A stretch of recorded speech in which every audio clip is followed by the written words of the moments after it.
Okay, guys, what's up, man? Here doing the quick review of Naruto chapter this week. Um, this chapter really didn't hold much. It was just basically Kishimoto's attempt at making Obito look somewhat threatening, even though his backstory is nothing like that.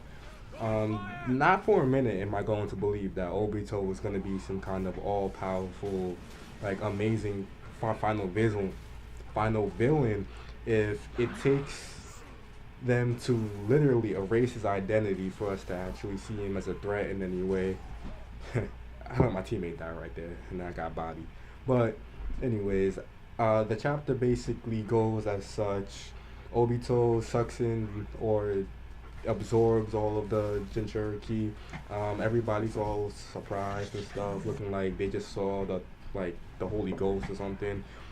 Um, Minato basically is somewhat relaxed. And I know that he was very sad and trying to tell Obito to stop his attack, but he seemed more or less kind of sad, but not too like surprised that his student is the one that basically like killed him, more or less, just like destroyed his entire family, caused all the devastation and death that befell the Leaf Village basically a couple of years ago.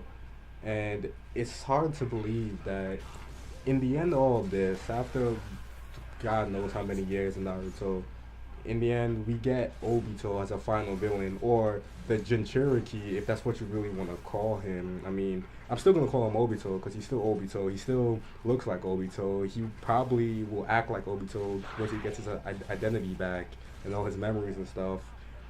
But I will say this at the end of the chapter where he basically takes the Tobirama and Hashirama clones and like rips them apart, like tears them to pieces.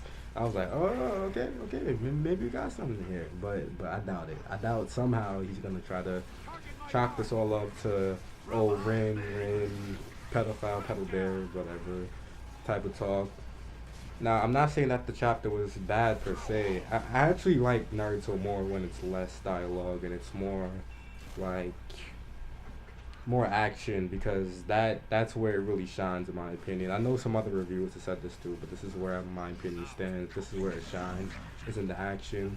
So the fact that it kind of went very quick and kind of did like a whole bunch of like wrapped everything up really quickly, it's good. It's good. So I guess if I would say from a scale of 0 to 10, this chapter would get about a 7. I mean, it wasn't anything amazing. It didn't really progress the story. It was more a bunch of reaction faces and basically like power coming out of Obito and trying to get us to believe that he's some kind of a super amazing Jinchuriki host or something like that. And it's nice to see that Madara gives like no fucks at all. He's just sitting down, not caring until the point where he's like, "Well, I can't let Obito get too good, or he might ruin my trump card." Which I'm curious to see what that is. I mean, maybe Madara is gonna revive the actual Sage of Chicks past himself, or basically at this point, I don't believe that we're ever gonna get any explanation on how the Naruto universe came to be, because in my opinion, I don't even think that Kishimoto himself has the actual story down. I think he just threw that in there just to hype up his own story to something bigger than what it really is. So I have no idea how this is gonna go at all.